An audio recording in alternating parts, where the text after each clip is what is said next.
Great. Well, it's wonderful to have you all here with us this morning. We're really glad that we've been able to gather together this morning and talk about the rapidly unfolding situation along Arizona's border with Sonora, Mexico. Today, we're going to be talking about a landscape and borderland community that has changed continuously as a result of colonization for 500 years. Historically, this region connects the temperate zones with subtropical zones for both human cultures via trade and also for animals, and it's woven within this greater region. Indigenous people here were dramatically impacted by the arrival of the Coronado expedition in 1540 and subsequent conquests during the following centuries by the Spanish and later Mexican and United States governments. Centuries later, their land is still in the crosshairs as conflict for control over the border has seen hundreds of miles of border wall erected, rivers trenched, and mountaintops blown up with dynamite, resulting in people and cultures fragmented. The Sky Islands are native land, and Sky Island Alliance stands in solidarity with present-day tribes and supports Indigenous people who are acting to restore their rights to protect the land we all call home. All of our border research, recovery, and advocacy work is made possible by the generosity of time given by our volunteers, supporters that give their financial resources to help us be out there on the ground doing our conservation work. And we are so grateful for all the individuals and other organizations that collectively are making our border advocacy work possible. Thank you specifically to the Wilberforce Foundation and the New York Community Trust. These two organizations with their grants to Sky Island Alliance help us double our border wildlife research in 2022. Well, I'm really excited to say that I am joined by two fabulous guests who are going to be sharing information with you all about what's happening along the border. The first is Dinah Bear. She is absolutely fabulous, knows so much about federal environmental law, and she's based now in Tucson, but she had a very significant career in DC, working as the general counsel for the Committee for Environmental Quality. She also co-founded the Border Coalition, and we worked together in collaboration with many other individuals and organizations trying to improve the outcome of the fate of the borderlands. Also, we'll be hearing from Myles Traphagen. He's the Borderlands Program Coordinator with Wildlands Network. He's been working for several decades along the border, starting his career at San Bernardino National Wildlife Refuge. He's a superb biologist and botanist. He knows a lot about lagomorphs. So if you have questions about rabbits or hares, he's your guy. So I'm really excited to be here with both of them. Today, I'm going to start with a brief overview about the Huachuca Mountains in particular, and then I'm going to talk a little bit about the biological impacts from border construction that's been going on in recent years. I'll then pass the baton to Dinah, and she's going to talk about the legal underpinning with the conflict between the state and federal governments at the border here in Arizona. And lastly, Myles will share an update about the implementation of the Tucson sector remediation plan to close gaps in the wall in the Pajarito Mountains. If you have questions that come up during our talk, please feel free to add it into the chat, either on Facebook or here in the Zoom room, and we'll do our best to address them during this hour together. All right, so the first view of the landscape I wanted to share is this map that describes the multitude of indigenous peoples that have lived in this region for very long. You can imagine where the U.S. Mexico border is now established, and it goes right through the territories of numerous tribes. And I'm specifically going to be, we're going to be talking about what's happening here in this area of the landscape.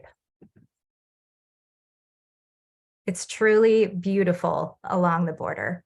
If you come away with anything, it's just to know how absolutely gorgeous and important our borderlands are. Unfortunately, they've been affected by many years, decades now, of changes to border infrastructure that have left almost 2/3 of the border of Arizona and Sonora with wall. This map that Myles put together shows the different vintage and types of border infrastructure that are along the southern border of Arizona. The red sections were most recently built between 2017 and 2021, but there are older stretches of wall, especially around the border crossing cities of Nogales, Naco, and Douglas, and they're indicated by the orange color. These are typically shorter walls. They were 18-foot versus the newer vintage 13-foot wall. Then there are stretches that remain still more permeable to wildlife, and those are vehicle fence or vehicle barrier, shown by this yellow and black stretches. And then there are areas that were interrupted in the process of being built during the transition from the Trump to the Biden administration. And you can see small amounts of those indicated by this turquoise color. I'm about to zoom in and talk to you what's happening right here, where vehicle barrier is interrupted by severe land damage, new wall, and there's existing old wall in the vicinity as well. This area. This is the southern Huachuca Mountains looking south into Sonora, Mexico. If you haven't driven up the switchback roads through Coronado National Memorial and stood up on Montezuma Pass, you're really missing out. It is one of the places that really embodies, for me, just the grandeur of the Sky Island region. You can see mountain ranges popping up into the sky in both countries. You can imagine these vast valleys have been places where people and wildlife have been moving for millennia. And it's also fascinating because you can see the variety of border infrastructure that's along the border today. And it's a coati crossing. White-nosed coati are one of the subtropical species that live in Arizona. Their core populations are marching northwards, but they are really a subtropical species found in Central America and further south. They're one of the first animal tracks that I personally saw under the vehicle barrier and barbed wire fence, along with American black bear, that really inspired my personal journey to work on the borderlands issue. These places are where animals move through North America, and they're so important for conservation. Now, something really interesting started to happen in the last couple of years in this particular area, just around the Montezuma Pass. This is where the terminus of the Arizona Trail is. It's designated jaguar habitat, and it's got so many different species that I will talk about that live in this region. I first visited this particular stretch of border just about 4,000 feet west of where the Arizona Trail comes down and reaches Mexico. And it was in September, so it was really not very long ago. And this is what it looked like. There had been a lot of rain that year. It was green. There were animal tracks all over the border road. And I remember looking up and seeing right here where the vehicle barrier just stopped. Obviously, they had put it in and realized that the ground was probably steep enough and they didn't need to keep going. The likelihood of vehicles coming up to this higher elevation area was really limited. This unfortunately changed. And a year later, this is what it looked like. The border construction to build wall across Coronado National Memorial westward into Coronado National Forest started going in earnest in August of 2020. And they cut switchbacks up that road that in the past was not something that was accessible at all to vehicles. By the next year, things had changed in some ways. By summer of last year, this is an aerial flight photograph that shows a stretch of border wall that was put in where the Arizona Trail comes down, and the switchbacks, how much damage was done in order to create a border road up to that point. But for the most part, last year, we were in a period of much more quiet around the border. It was found that the Department of Defense funded contracts that were funding this particular work were deemed illegal, and those contracts were canceled, which was good. But then this year, we started to see some really strange observations at the beginning of October. So less than a month ago, we began to see private trucks with trailers bringing shipping containers down into the Huachuca Mountains coming from the west. They began to get stockpiled in the old construction staging area that was used by the border contractors during the Trump administration wall construction projects. This is what it looked like on the second day. These containers were coming in. This is a view zoomed in looking for Montezuma Pass down at this old construction area. And it looked like the containers were being set out in the shape of the perimeter of like a fort. And that's certainly what it looked like by the next day. So within 2 days, there were over 40 containers, heavy equipment, private security, and temporary lighting standards were brought in. These were brought by the state of Arizona under Governor Ducey's declaration to create new border barrier. Unfortunately, this is federal land, and this is the place where border barrier construction was not deemed to progress during the remediation phase of the remediation plan for the Tucson sector. If we flash forward a couple of weeks, the news wasn't good. The containers continue to stream into this area, and they are being placed too high just from the base of these switchbacks on the west side of Montezuma Pass. This is also roughly the boundary with Coronado National Memorial, which is national park land. So from the edge of the forest heading westward, they have heavy equipment moving sediment down into washes, and these containers are being stacked and placed end to end very quickly. This is on the 26th. This is Wednesday last week. And Friday, they had made significant progress and had made it down to the drainage of Yaqui Canyon. Another perspective of the work that's going on. If you look in the distance here, this is where the fragment of border wall that was built in 2020, where it stands. Well, this is an area of particular interest to our organization. We've been studying this amazing wildlife corridor, this pathway that numerous species use when they're crossing over the international border from the Huachuca Mountains down to the Sky Islands in Mexico. And we have collections of cameras, we call them blocks. You can see the rectangles on the map here, spanning this area in Coronado National Memorial, and then down into the San Rafael Valley, where the Santa Cruz River is, and then across the Patagonia Mountains as well. Governor Ducey has said that the shipping container project, they'll spend $95 million on it and intend to wall off 10 miles of border with these shipping containers. So if they're starting roughly from where this pink line is, they're going to make it all the way to where the Santa Cruz River crosses into Mexico. And this is a place where so many animals have been seen on our cameras. Here's a magnificent mountain lion walking through the southern Huachuca Mountains, really not too far from the border. We've seen 26 different mammal species on our cameras over the last 2 years, including black bear, white-nosed coati,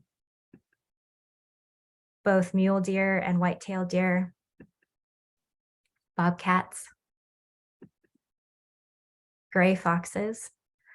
Over half of all of the gray fox detections that we've had in our border wildlife study over the last 2.5 years have been in the Huachuca Mountains.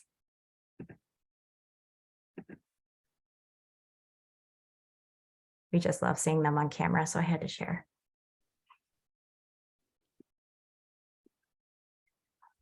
Ringtail, relative of raccoons. All of the detections that we've had of ringtail in our study along this 30-mile stretch where our cameras are, they've all been in the Huachuca Mountains. And we've had 8 times more spotted skunks show up in the Huachuca Mountains than to the habitats further west.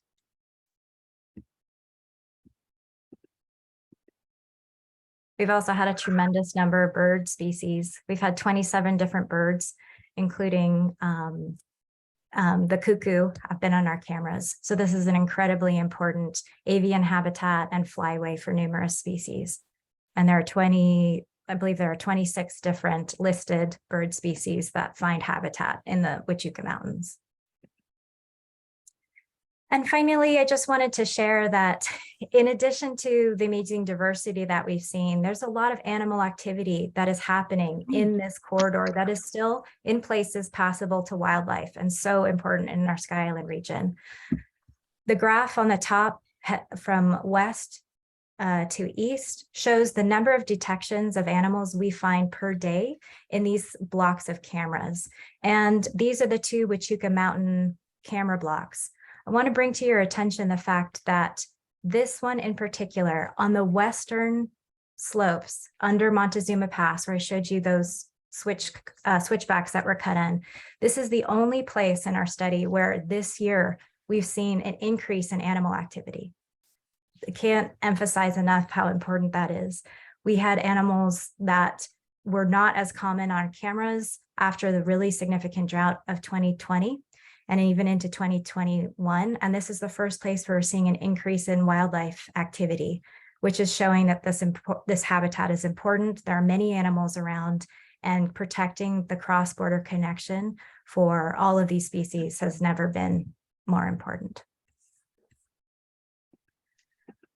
So with that, well, we're watching the coyotes like this one. They are also watching what's happening down there. So to help us better understand what is going on from a legal perspective with this bizarre turn of events with the state of Arizona, I'm going to pass it off to Dinah to share with us what her understanding is of this legal conflict.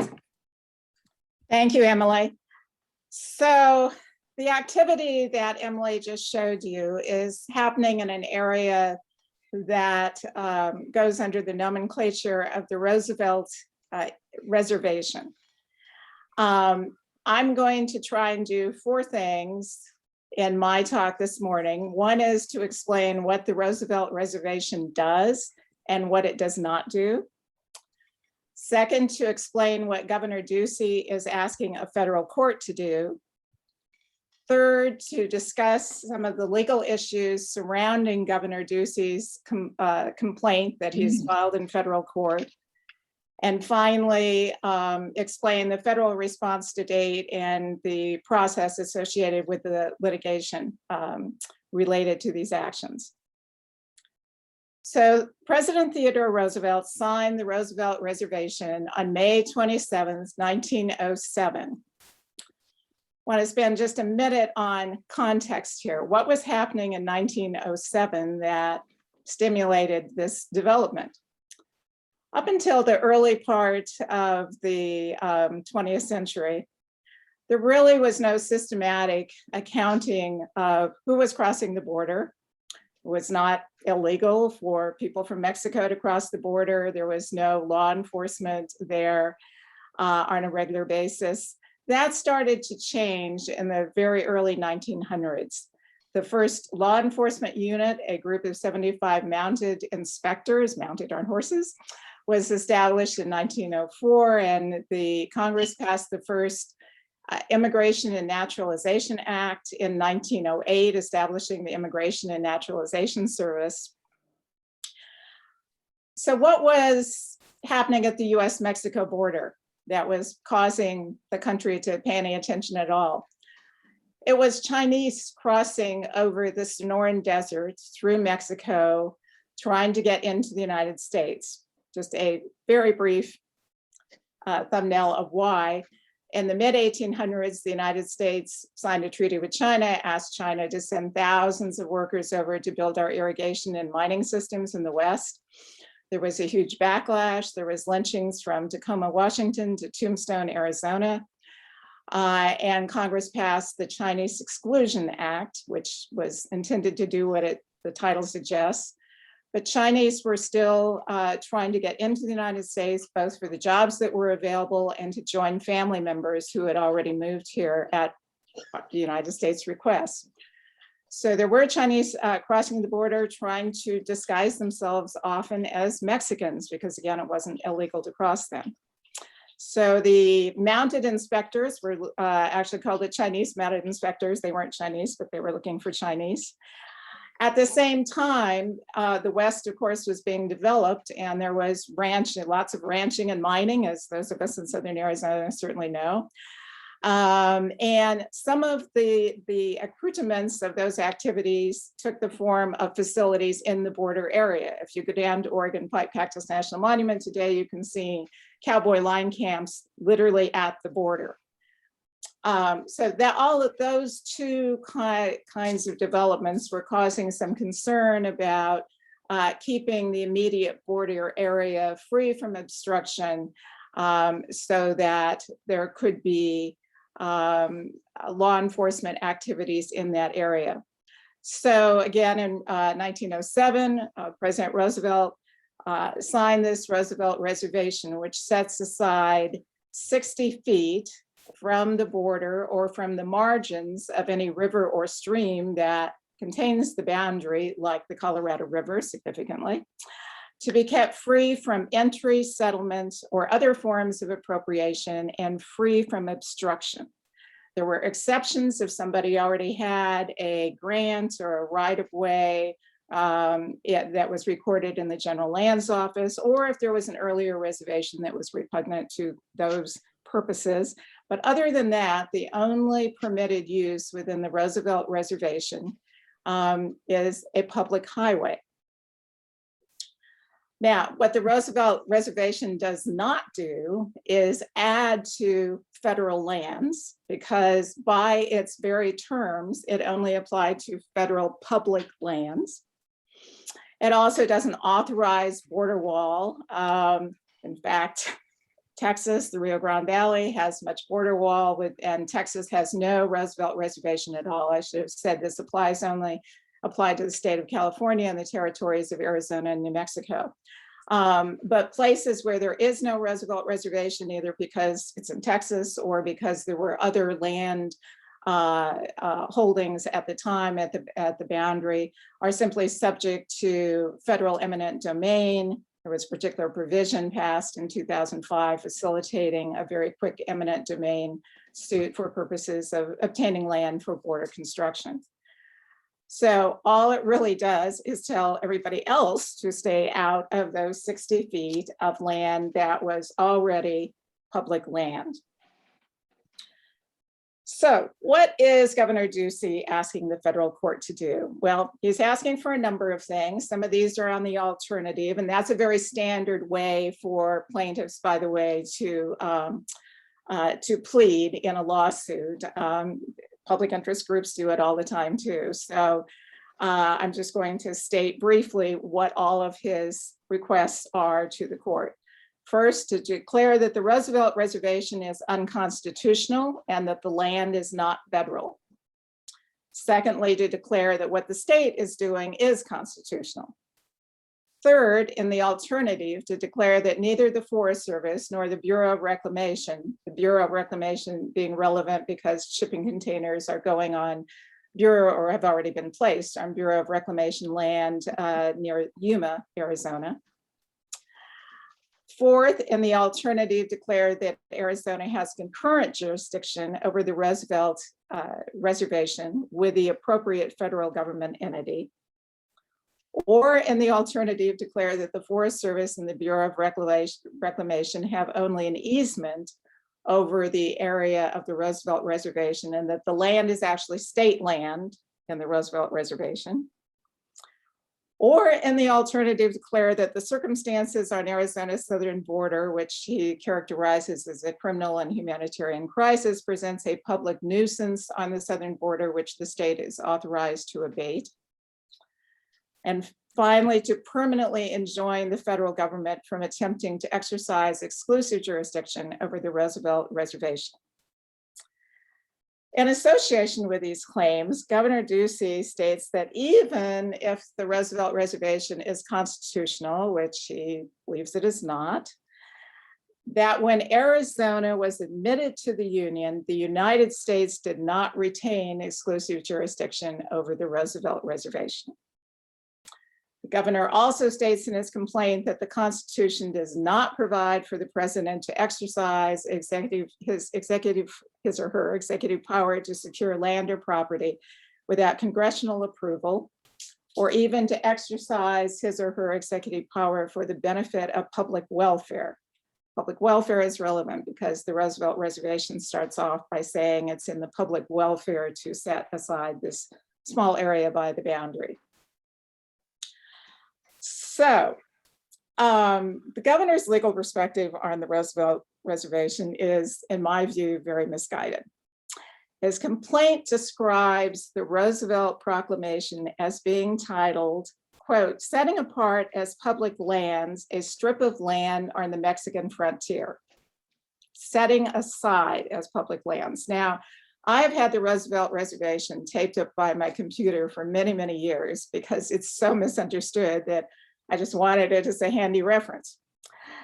And those words do not appear in the proclamation. So I was very surprised to see them in the governor's complaint, along with several other surprises in the complaint.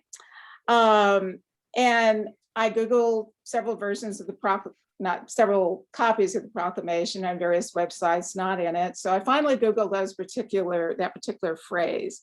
And it turns out that Wikisource has a site that lists all the presidential proclamations since, like George Washington, and it comes up with their own description of what those proclamations are about. And it's Wikisource's description of the proclamation. But the proclamation itself simply says at top, reservation of lands on Mexican boundary. And the actual proclamation language is very clear that it applied to public lands. So the governor's claim that when Arizona was admitted to the Union, that somehow the federal government lost exclusive jurisdiction over this really runs counter to the history of the federal government vis-a-vis the states and state admission. Because the underlying designation of this land, which occurred a year prior to the Roosevelt Reservation, it currently is as a national forest, originally was a forest reserve. And there's no real difference between the national forest legally at the boundary, in the boundary area, and other federal lands that are all over Arizona, like the Grand Canyon. Except for one thing, and that is that federal courts have always given the federal government a much higher degree of deference in the border areas, whether it's associated with human rights, particularly human rights or enforcement actions due to the supremacy clause and the issues of foreign affairs and national security. So this is really setting up a fundamental conflict between federal public lands and state governments. This was an issue that was first addressed prior to the Constitution and the Articles of Confederation, which and 3 ordinances that made it very clear the federal government had authority over public lands, and that was not controversial at the time. A lot of other things were, but that concept was folded into the Constitution when it was written in Article 4, which says that Congress shall have the power to dispose of and make all needful rules and regulations respecting the territory or other property belonging to the United States. Tennessee did push back on this, and they claimed that when they became a state, all the public lands were vested in them. That was in 1799. And Congress ended up doing a compromise there where they gave some lands to the state and continued to hold many of the public lands for the federal government. That kind of alerted Congress to the fact that they needed to specify in the enabling acts of each state, as each state joined the Union, kind of who had what authority over those public lands. A little later in 1840, there was an issue about whether or not that phrase in the Constitution saying that Congress shall have the power to dispose of public lands meant that the only authority they really had was the rules and regulations about how to get rid of the public lands, like to the states or to ranchers or whatever. And the Supreme Court decided unanimously that that was not the case, There was a interpretation definition of dispose of, which really kind of equates to deal with, that they disposed of the lands by making them a forest reserve or a monument, or in fact, granting them to a state for schools or whatever, but it didn't mean that they had to get rid of the lands. And then in 1897, the Supreme Court ruled that the national government had the right to prevent trespassing on the public lands. There was a situation in Colorado where two men fenced off 20,000 acres of checkerboard land. All of you that are familiar with the West know about the railroad checkerboard patterns. So about half of that land within the 20,000 acres was public lands. And the landowners of the private lands in there alleged it was unconstitutional for the federal government to prevent them from fencing it. And the Supreme Court disagreed and said, quote, while we do not undertake to say that Congress has the unlimited power to legislate against nuisances within a state, which it would have within a territory, we do not think the admission of a territory as a state deprives it of the power of legislating for the protection of the public lands, though it may thereby involve the exercise of what is ordinarily known as the police power, so long as such power is directed solely to its own protection. A different rule would place the public domain of the United States completely at the mercy of the state legislature. In 1888, Congress, by statute, authorized presidents to set aside and reserve public lands. Now, as I'll talk about in a minute, presidents have been doing that for a long time with no real objection, but Congress codified that.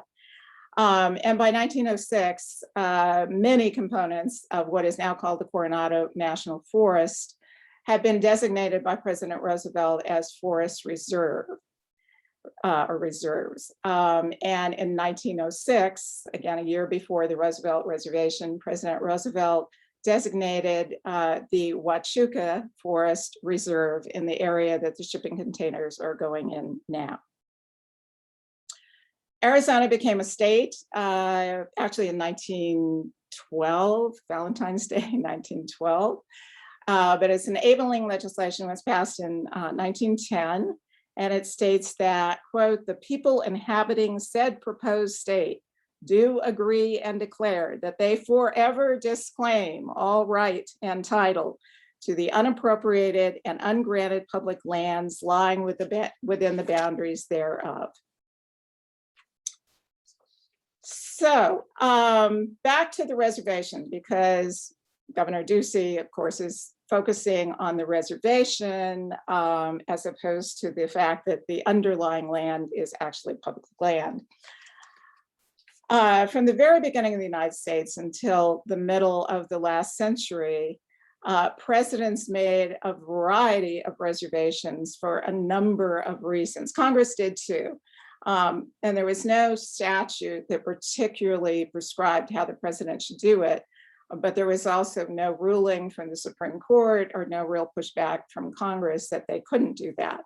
For example, one of the interesting ones I found that I had never heard of before is that during the westward expansion, areas with a lot of salt were very important to the pioneers, for their livestock, for them. And so the presidents at the time withdrew public lands with areas of a lot of salt and forbid anybody to like build on the salt or destroy the salt or whatever. So there were a number of reservations. There were much larger ones. Crater Lake, now National Park, was originally a reservation.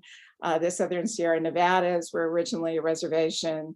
And the Supreme Court, as early as back in 1871, stated that there was an absolute right and the states couldn't interfere with this right or embarrass its exercise.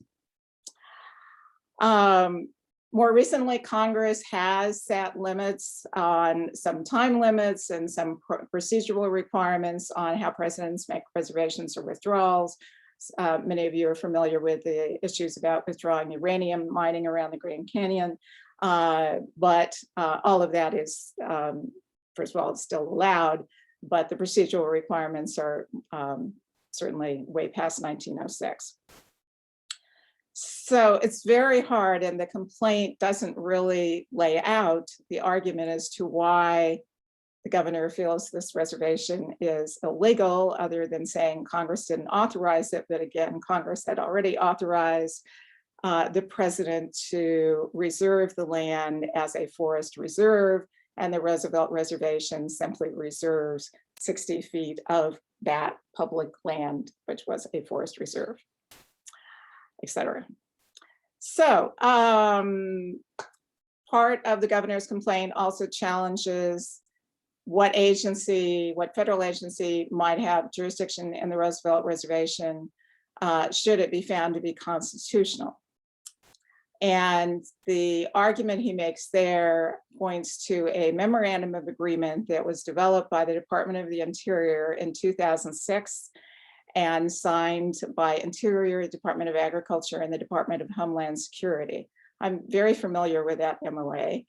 And the context for it was the implementation, the beginnings of the implementation of the authority that DHS was granted in the Real ID Act in 2005 to waive all laws, and I do mean all laws, for the expeditious construction of border barriers and roads. This was an unprecedented grant of authority.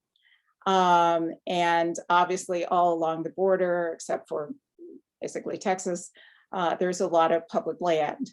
So there was a lot of uncertainty and confusion about how the land management agencies and the Border Patrol, Customs and Border Protection would relate to each other, both in the Roosevelt Reservation area, but also very importantly in the adjacent lands. There's quite a bit of wilderness, for example, in Southwest Arizona, very close to or adjacent to the Roosevelt Reservation. So in terms of the management of the Roosevelt or the jurisdiction of the Roosevelt Reservation itself, it varies from place to place. The default is the Bureau of Land Management, because the Bureau of Land Management is the successor to the General Lands Office that existed in 1907. But in certain areas, for example, for those of you familiar with Southern Arizona, Oregon Pipe, the monument runs all the way to the border, so it's the National Park Service. Next door in Cabeza Prieta, it doesn't, so it's the refuge doesn't run all the way to the border, so it's the Bureau of Land Management. My understanding is in the Coronado, it runs all the way to the border. The MOU restated the agency missions, and it does say that Customs and Border Protection activity within the Roosevelt Reservation and the Taft Reservation, which is a similar area by the U.S. Canadian border, is consistent with the purpose of those reservations and is outside of the oversight and control of federal land managers. Now, what's outside of their control and management is CBP's activities, not anyone else's activities. To be clear, the waiver of laws, which is invoked by Department of Homeland Security, only applies to the federal activities, not the state's activities or anybody else's activities. The MOA also makes it clear that nothing in it purports to change agency statutory responsibilities, land management jurisdiction. It's really a how are we going to talk to each other and coordinate all this activity on lands that are the subject of all this new activity without the normal application of laws. So to date, after the shipping containers were started to be placed in the Yuma area, the Bureau of Reclamation, on Bureau of Reclamation land, the regional director of the Bureau of Reclamation wrote to the state and said, quote, "The unauthorized placement of these containers constitutes a violation of federal law and is a trespass against the United States. That trespass is harming federal lands and resources and impeding Reclamation's ability to perform its mission." The Coronado National Forest, when the shipping containers started to be placed there, wrote to the state that the Forest Service did not authorize this occupancy and use. The regional forester followed up and wrote another letter saying all state activities on national forest land related to the shipping container project are occurring without permits and authorizations that are required. Governor Ducey filed his complaint in the federal district court in Phoenix on October 21st. The federal response to that is due November 11th. The only other litigation that I'm aware of in association with the shipping containers is a notice of intent that was filed by the Center for Biological Diversity on October 19th, giving a 60-day warning, which is required under the Endangered Species Act, of an intent to sue unless the shipping containers are removed from the Coronado National Forest as being a take under which is a term of art under the Endangered Species Act, that would harm ocelots and jaguars, among other wildlife in that area. So from a legal perspective, this is a very, very much of an evolving story. We're only really at the beginning of this particular chapter, but it is an issue that has gone on literally since the beginning of the Republic. Again, I do think Governor Ducey's complaint is very misguided, but we shall see. So I will conclude for now. Happy to address questions now or later as desired.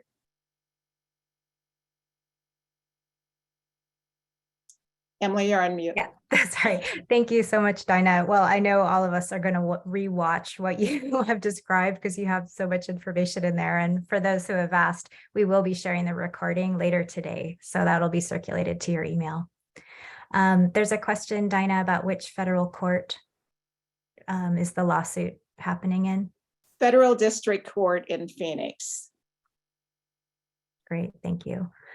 And there was one other question, and then we're going to switch to Myles, just about could the uptick in wildlife activity that we saw on the western Huachuca Mountains, could that be a result of the border wall on the other side of the mountain range? And that's certainly a possibility. One of the things we've been interested in our border wildlife research study area is this mostly permeable, passable stretch for wildlife across the San Rafael Valley going to act as a place where more animals start crossing over? Does its value as a migration corridor go up because it's constrained on both sides by the wall? And that's certainly something we're watching, and that's why this is a multi-year study, so that we can look at these trends over time. Okay, I'm going to pass it to Myles, and he's got a few things he's going to share, and then we'll open it up for broader questions. So if you have questions, please feel free to put them in the chat, and we'll answer them after Myles shares. Thank you, Emily and Dinah. Appreciate it. I just put a couple links in the chat that I'm going to refer to here. They're both maps, and then one is a story map. So what I'm going to provide an overview on is what's going on near Sassabee, east of Sassabee in the Pajarito Mountains, where there are these 23 gaps in the border wall that are slated to be filled. And that construction began this month. So this is going to be kind of a multimedia heavy presentation, very informal. I'm going to show a video and narrate over that a little bit, and provide you with some resources to explore some of these things yourself. So I'm going to do a screen share here, and this is. So let me know if you all can see a map there. Do you see that? Not yet, it's loading. Okay, a little bit laggy here. So the map that's going to pop up in your screen is one we did to respond to the Customs and Border Protection border remediation plan for the Tucson sector that was released earlier this year. So CBP put out for public comment a document stating what they wanted to do, which was to restore, remediate places along the border that have been damaged. They provided a story map for people to make comments on, but in that they really did not expose the situation and what really happened there. They had a few pictures of little tiny piles of dirt, but they really failed to show the destruction that occurred, such as blowing off the top of mountains and things like that. So we put together something that was sort of the reality check for this. So here's the area we're talking about in the Tucson sector. This is in the Pajarito Mountains. The Buenos Aires National Wildlife Refuge is here. The Coronado National Forest is there. And there are 23 gaps. And so all these little deer icons here have, these are the locations where the gaps occur. If you click on these, photographs will come up showing you what these look like. These gaps range in size from 3 feet wide to 50 feet. So you can dig into this and get some more information, detailed information, drill down into it. This also happens to be the Atascosa unit for jaguar critical habitat, as is the area near the Huachuca Mountains that we're talking about here. So this is another situation where you can dig into this map and explore for yourself. The second link I put in the chat is a story map which shows in greater detail some of the places that were really damaged along the border. And it's got a brief overview of the Roosevelt Reservation, just a few paragraphs, and then also a description of what border barriers are like, such as what is a pedestrian fence, what is a vehicle barrier. So I'd urge you to take a look at that story map. It's called The Border Wall in Arizona and New Mexico. Fairly simple title. So at this point, I'm going to stop this share, but I'm going to do the video part. And so in this particular case, I want to show some of the damage that's occurring and what's happening with construction. But I also wanted to point out, some of the beauty that occurs in this in this area, and what's really at stake and what's really been damaged. Okay, here we go. So Myles, it was showing and then it disappeared. You're going to need to share screen again. Okay.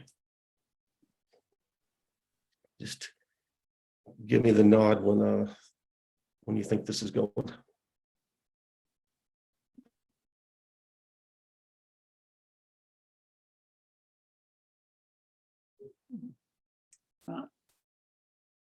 Can you see video now?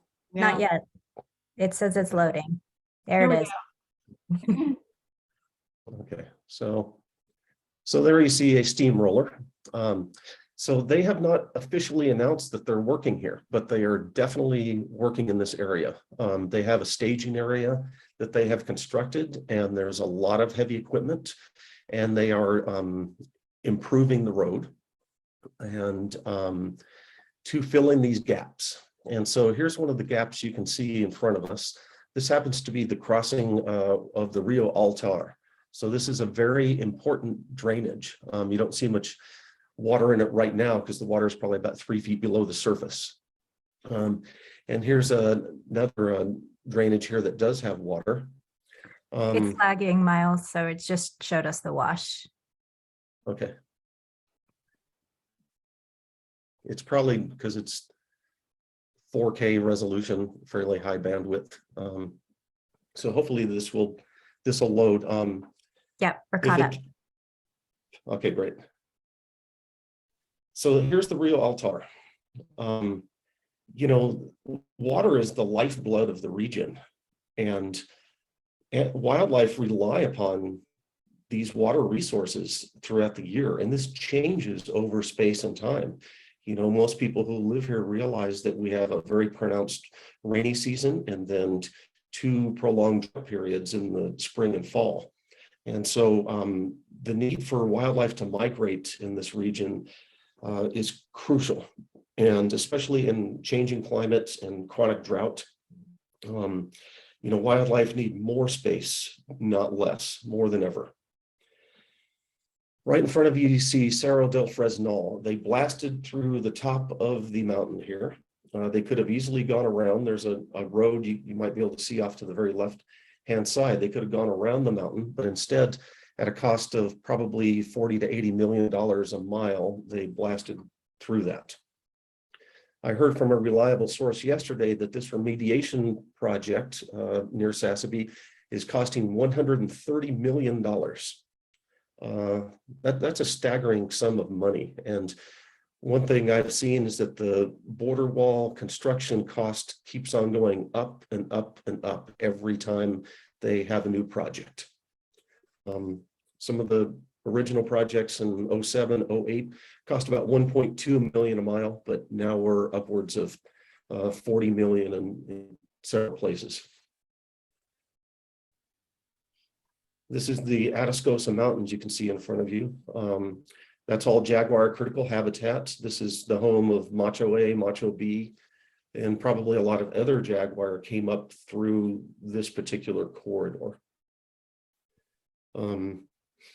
As Emily stated earlier, this is one of the most biodiverse areas in Western North America. It's the meeting ground of the tropics and the temperate zones. It's the land where the jaguar and the black bear share the same trail.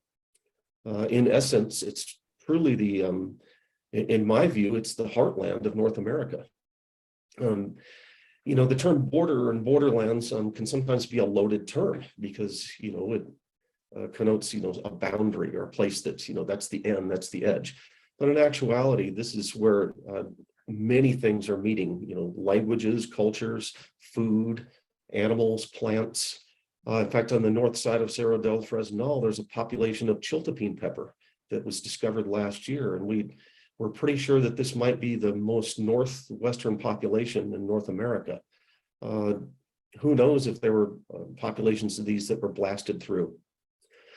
What really concerns me is what they're doing here is it looks like they're going to extend that border wall. They are doing prep work with what looks like going to go over Cerro del Fresnal or take it to the end. This is not a gap. What it looks like they're doing here is really extending the border wall, where they've said that they are going to fill in gaps. And that's still an amorphous term. And we have yet to receive very strong clarification in writing on what they exactly, they plan to do. We're waiting for that. But here's the equipment. This was on Friday. So they are ramped up and ready to go. One thing to note is that these are all brand new Caterpillar haul trucks and equipment. If anybody's worked on big construction projects, the majority of the time, equipment is leased. So I just think that there's so much grift here and money that's being really misappropriated, because it's extremely rare that you go on a project and all of the equipment is brand new. So I'm very concerned that like what happens when they construct a new solar farm or wind farm or something, they say, well, we already have the power line in place. We already have the equipment. We might as well keep on expanding. So I'm quite concerned that they will ramp up border construction in many other places in order to justify the use of the equipment or the funds or,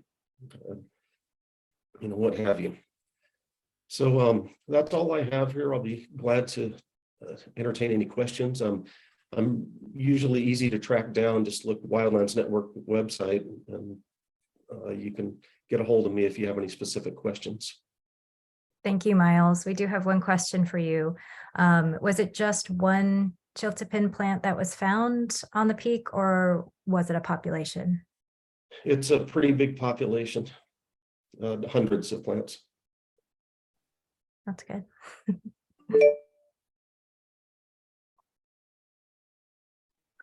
Or while we're waiting for questions, oh, here's one. Okay, so is the timing of placement of containers an attempt to influence the election?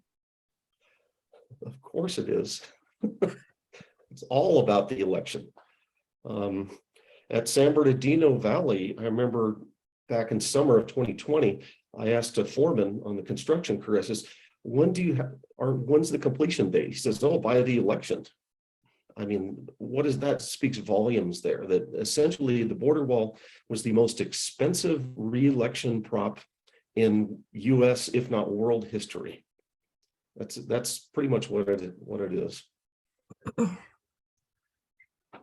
Well, to stem off of that, I guess, trying to understand from your perspective, Dinah, let's say that the state decides that they aren't going to continue the project, but maybe who's going to make them actually remove the containers? How does that functionally work?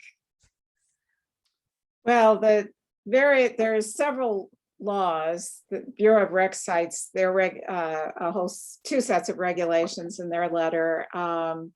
There are trespass laws.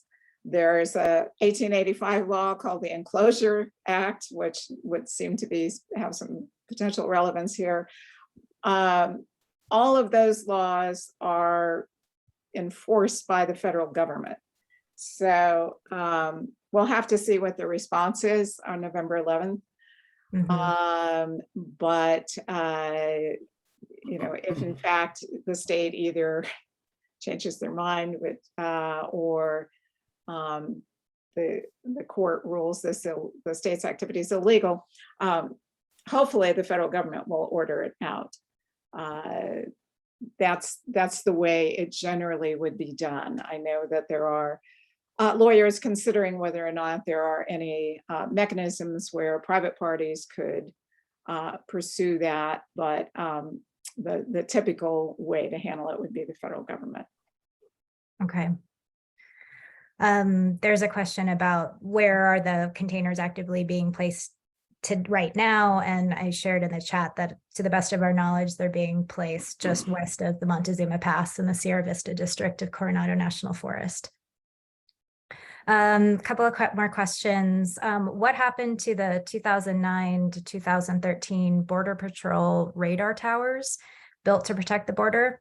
So maybe a status on that system, and if either of you can speak to that. Yeah, they're still there. The IFT towers, the integrated fixed towers, are all along the border. Yeah. And in fact, they were quite effective from a border interdiction standpoint.